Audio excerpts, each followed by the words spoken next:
Hey family, how are you? Hey. I feel like I don't even know how to start vlogs off anymore. I'm just gonna be just transparent because y'all know I can't get up here and fake it till I make it, even if I wanted to. I don't want to vlog. I don't want to work. I don't want to see people. I don't want to come outside. I don't want to pick up my phone. I don't want to cook. I don't want to clean. I don't want to do anything. But these are things that I know that I have to do. It's been 3 days since like I've ate anything, drank anything. I started to not feel too good, and I had to really like, okay girl, come on now, come on. Like, this is not how your mother wanted to see you. She would go crazy. First of all, my mother even hate to fathom me not feeling well, so better yet just allowing myself to just wither away. So today I was forced out the house. I'm not out here by choice, so I'm not gonna sit up here and lie to you, but I do want to at least try to vlog to see if this brings me some form of comfort, because this has always been my comfort zone. I also want to show you in real time like how I'm gonna get through this, because I didn't know until reading the comments. This may sound crazy, but I read every last comment, over 1,000 comments on my last video. I didn't know so many people was without parents, and I just kept telling myself like, bro, you're 32 years old and I am parentless. I have no mom, no dad. Like, I have no parents at 32 years old. It's not supposed to be this way.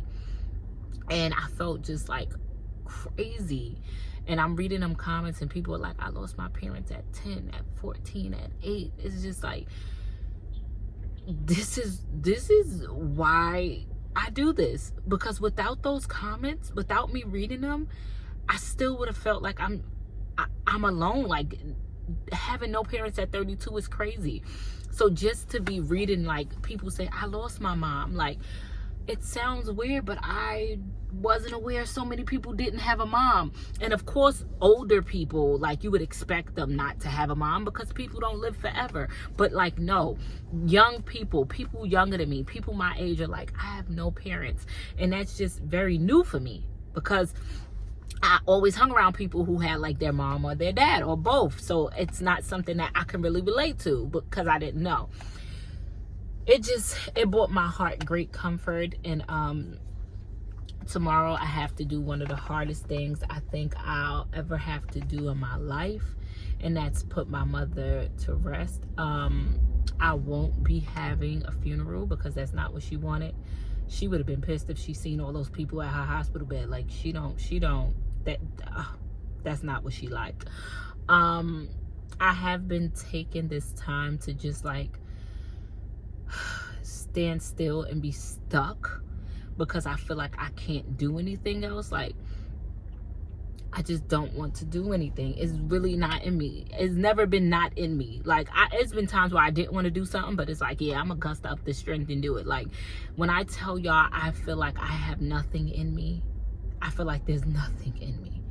So I just have to be strong. I want to really thank my siblings for being patient with me, because I've been cursing y'all out like it's no tomorrow. And I thank God for the understanding that he's placed upon us during this time, because I'm very sensitive right now. So we have a group chat now, and like I think I've cursed them all out and told them that I'm blocking everybody twice already, because I'm very, very sensitive at this moment. So like my brother told me for like 2 days he was coming over, because he was at my mom's house and I wasn't ready to go yet. And then he like told me he was on his way, and he never came because he was just, he got caught up because he was, you know, grieving. And I didn't see it that way. I just felt like, why would you leave me alone? So I was really mad at him, and I wasn't answering none of his calls. And he just like, you let me explain, hear me out. And it made me feel so good to hear him talk to me like that. Like, to be very patient and very understanding with me, even though like I was being mean to him. He was just like, listen, like, honestly, let me talk to you. I apologize, and this is where we went wrong.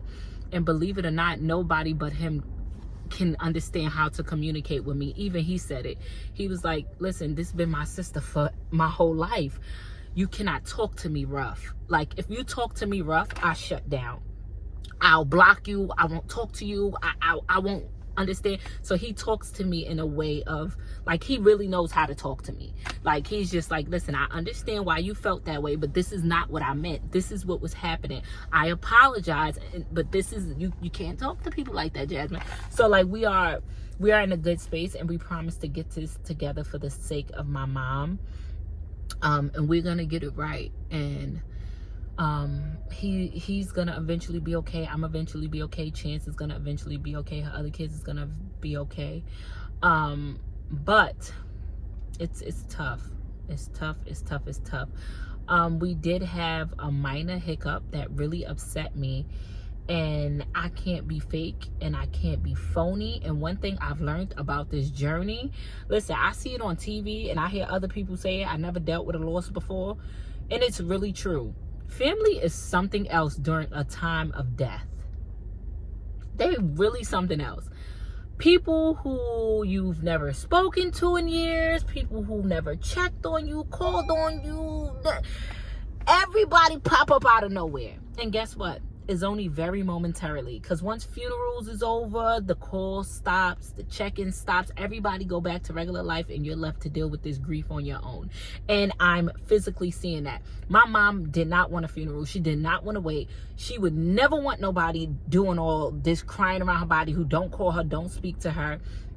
And to see it disgusts me. Like, I don't like it. At not one bit. And then like a family member really overstepped their boundaries. I mean, overstepped their boundaries.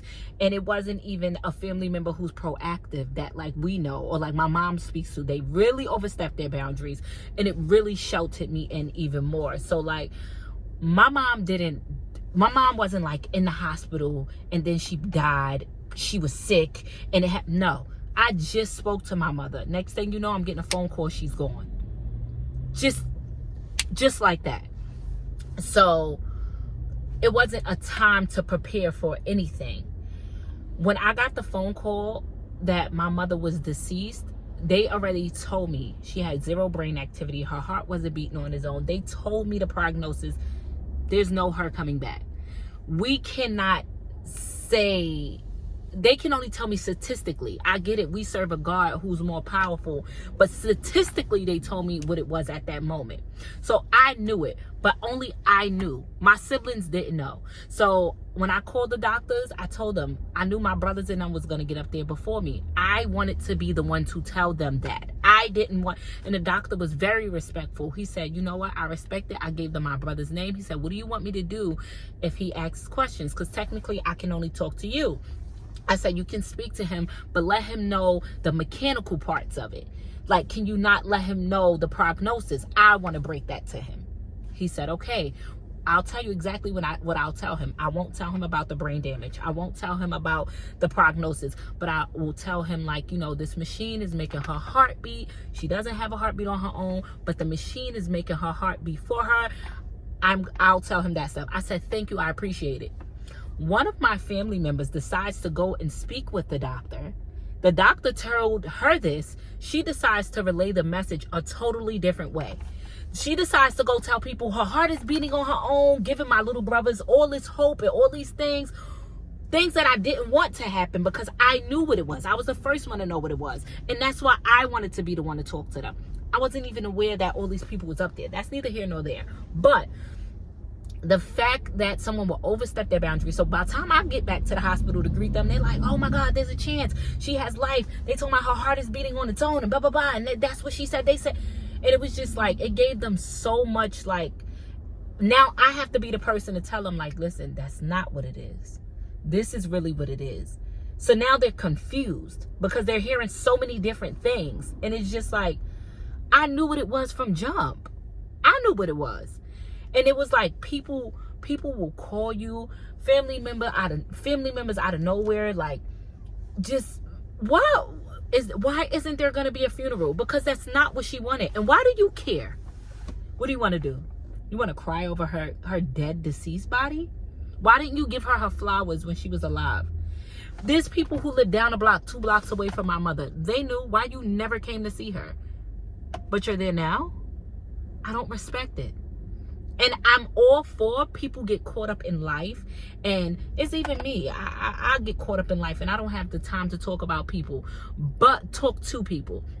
But that's why I'm very big on being the person that I am. I may not call you every day. I may not talk to you every day, but I live in moments. So if you run across my mind, I always stop myself and say, let me shoot a text.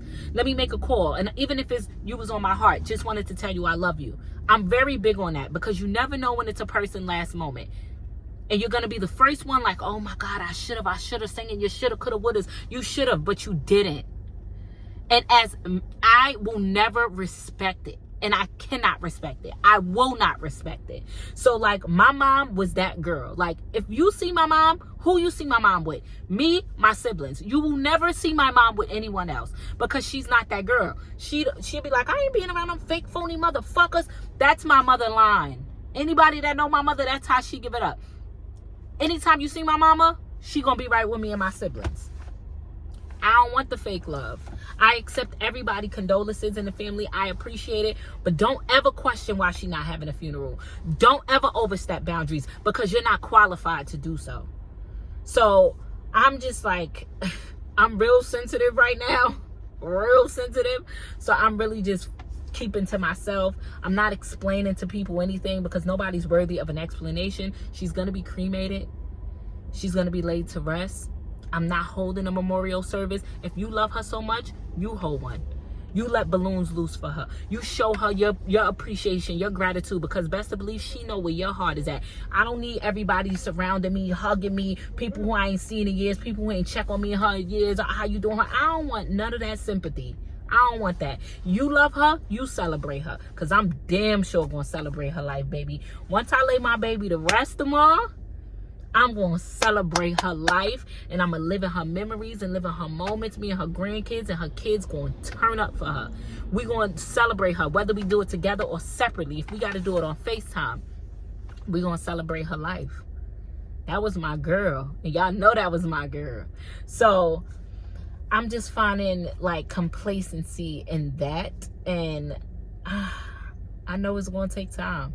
I definitely know that this is going to take a lot of time, but I'm gonna get on here and I'm still gonna fulfill my obligations and my duties, and I'm gonna have my days. So I need y'all to bear with me. That's all I'm asking, is you be patient with me. I'm still just Jazzy and family. I'm still gonna give y'all that content.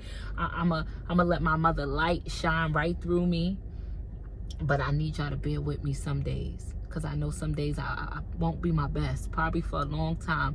And I just need y'all to bear with me through that. That's all I'm asking of y'all. Another thing I want to say before I get out here, and I'm preaching this, and I'm gonna be honest, I need to live by it. Get insurance. Get life insurance. My mother had life insurance a really long time ago. She paid it for about 8 years, and she found out it was a scam. It was a scam. And when I was with Kyesha, we found out it was a scam. Me and Kyesha tried everything to try to sue these people, get the paperwork. It was a scam. So my mother had 0 life insurance. Me and my brother Papa, he's my middle brother. Me and him came out of pocket to do this, and it's very expensive. It's not cheap. We didn't ask for any handouts. Thank you to Kyesha, she helped. Thank you to my best friend, she helped as well. But me and my brother did this. We ain't asked no questions. We ain't asked for no handouts. We gave our last. We gonna put our mama to rest the way she wanted. We are also getting chains, and we gonna put some of her ashes in it. We getting chains for our kids. Like, we gonna keep Patty memory alive. And if you see my mom on this platform before, and you love my mom, and you just want to do something for me, I want y'all to do me one favor and send me a video of it, because I want to post you. And I think this will make me feel so good. A lot of people reached out and said, can I cash app you? Can I donate to you? Let me tell you what you could do for me. Y'all listening? So this is what I want you to do for me, and please don't forget to send me a video. My Instagram is directly down below, so you can either DM it to me or you can email it to me, and this will really lift my spirits. My mother's favorite song is by Sunshine Anderson, and it's called Heard It All Before. I don't know if y'all ever heard that song, but it's heard it all before, all of your lies. That's her favorite song. She listens to that every day, all day. That is her tune. Rock out to that for me. I want y'all to play that song. I want you to jam out for it, and I want you to send me a video, and I'm gonna repost you because it'll put a smile on my face, because that's my baby's song. Family, I love you. I appreciate you. I'll be back soon with the content. Tomorrow I'll put my baby to rest, and I think once I do that, I'll feel a lot better.